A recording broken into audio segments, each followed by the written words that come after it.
So yan, good morning mga ka-PJ. Yan, napalayo tayo. Coding natin ngayon. Napunta tayo dito sa Cavite, dito sa may Naval base, ano?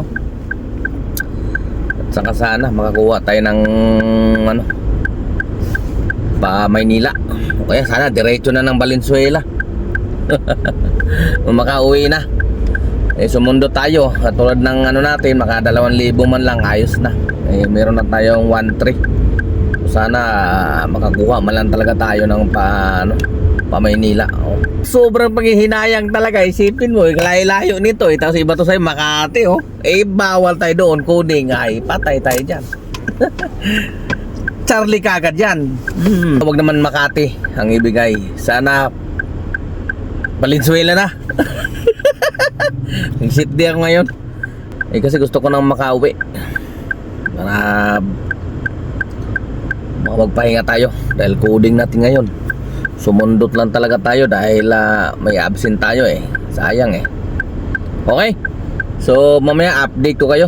Mag rolling muna ako nito, pag gapang muna ako nito pa ano, pabalik. Parang ayaw ko kasi magtambay na kaantay pa ng booking eh. Wala namang ano, kasiguruhan. Maganda habang ano umaandar yung oras, eh, napapalapit na rin tayo. Okay, so update ko kayo mamaya mga ka-PJ. So tara, let's go. So yan mga ka-PJ, pinutukan tayo.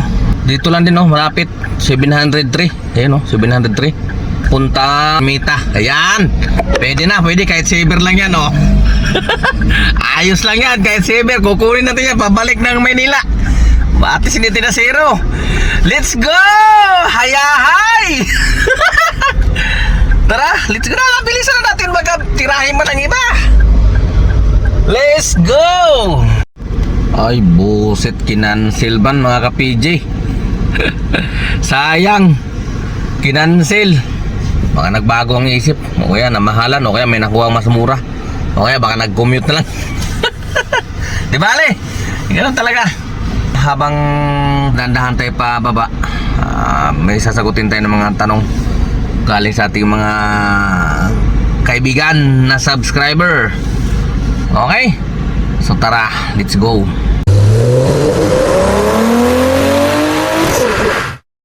So ayan no, sayang. Imbis na tuwan-tuwan na sana tayo eh, Ermita pa naman eh. Diba? Talagang linis sa Makati. Kasi bawal nga tayo sa Makati. Wala eh. Wala talaga. Malay mo may sumusunod dyan, mas maganda. Diretso na ng Valenzuela.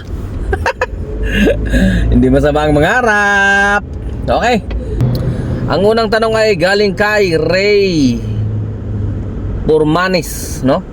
Ka-PJ, as lang 3 days na kasi ako hindi nakabiyahe kay Grab. Okay lang ba yun? Hindi ba masisira ratings ko? Salamat po sa sagot. Yan. Ang sagot ay okay lang po yan. Huwag nyo lang patagalin kasi alam ko mga 60 days yata pag hindi ka nakabiyahe sa loob ng 60 days, yun, maaaring ma-deactivate yung account mo. 3 days okay pa yan. Saka hindi masisira yung ratings mo kasi nasisira lang naman yung ratings mo, yung mga 5 star na yan kapag may nag-rate sa'yo na pasahero ay hindi natuwa sa naging experience niya sa biyahe nyo, ganun, di ba? Hindi siya nalalamigan ng aircon, mainit ang pakiramdam niya sa aircon, maingay, di ba? Hindi maganda yung driving mo, di ba? Ganun, kaya yung 1 star na doon mababawasan yung ratings mo. At ang completion naman, mababawasan lang siya kapag nag-cancel ka. Yun lang naman yung iingatan mo dyan. Okay, so wag ka na mag-alala. Hindi mababawasan yan hanggat hindi ka nagbiyahe. Okay, so ang next na tanong ay galing kay Boss Tansan. Magandang umaga sir. Ka-PJ, good evening. New Grab hulog boundary driver po ako. Tanong ko lang kung makatwiran ba na lagyan ng GPS ng operator ang sasakyan para daw ma-monitor niya kung nasaan yung sasakyan. Well, nasa operator yun at siguro nasa pag-uusap nyo, pero dahil nga siya pa rin naman talagang may-ari hanggat hindi mo natatapos yan, may karapatan pa rin siya dyan sa sasakyan. Okay? So pero sa opinion ko lang naman, kung ako yung nakikihulog boundary, parang medyo may ilang din ako, 'di ba? Kasi siyempre minomonitor niya kung nasaan ako, 'di ba? Parang mas malupit pa sa asawa natin 'yan. Nakita niya, naka-check-in ka sa hotel. May kasama kang iba, yung pangalawa. 'Di ba? Sana courtesy na lang kasi hulog boundary naman siguro kung boundaryhan lang, siguro dapat talaga naka-monitor, naka-GPS yan kasi boundaryhan lang. Kung hulog boundary, mayroon kayong kontrata di ba? Meron naman kayong kontrata na pag hindi ka nakahulog o kaya di ba? Siguro kailangan ng GPS. Kumbaga bahala ka na kung anong gusto mong gawin sa sasakyan. Pero siguro para sa kanya, gusto rin niya kasi baka mamaya hindi ka makakahulog, puro palyang mangyari. Mamonitor niya, sasabihin niya, nagbibiyahe ka naman, kitang-kita ko, panay ang panay ang takbo mo, kasi nakikita sa GPS, takbo ka ng takbo kung saan ka nakarating. So, ibig sabihin, nakakabiyahe ka. Hindi mo pwede ikatwira na, hindi ako nakabiyahe. Di ba? Pero, nasa inyo pa rin naman yun, pag-uusap. Pero, siyempre, siya pa rin talaga masusunod dyan. Wala tayong magagawa. Dahil, yun nga, siya pa rin naman talagang original na may-ari. Yun nga lang, nakakailang talaga yan, no? Mamonitor na, kung gusto mong umuwi ng probinsya, dalhin ba, na mamonitor niya. Saka siguro kung titingnan natin sa kabilang banda naman, malaking bagay din kung sakali may nangyari sa'yo, di ba? Na monitor niya boss mo kung nasaan ka. Malay mo na huwag naman sana ma-hold up tayo, mga ganon, makakarnap, diba? Namomonitoran niya kahit paano. Huwag na natin titingnan yung yung bad side. Tingnan natin yung mabuting idudulot, di ba? Kung sakaling mangyari yun. Alright? So merong nag-comment ating kaibigan, subscriber natin, kung pwede raw ba niyang ipalakad sa iba yung PA niya, tapos saka siya babalik, saka siya pupunta dito sa Grab. Meron akong kakilalang ganun, may tropa ako na ganun, pinalakad yata niya sa InDrive. Tapos nung nalakad na sa InDrive, hindi siya nagbiyahe doon sa InDrive, dito sa Grab. Oo, alam ko ganun, pwede. Base sa aking mga nalalaman lang, pwedeng ganun. Alright. So, sige lang, try lang, subok lang ng subok. Basta siguraduhin lang na huwag maloko. Kumbaga yung pera na ilalabas nyo ay siguradong may kahahantungan, hindi yung magpapa-scam tayo, di ba? Basta sure ball, talagang subok na. Maraming nagpapatunay, tropa mo, mga kakilala mo na ito talagang napatakbo, nagiging legit yung nyo PA, di ba? Yun lang naman.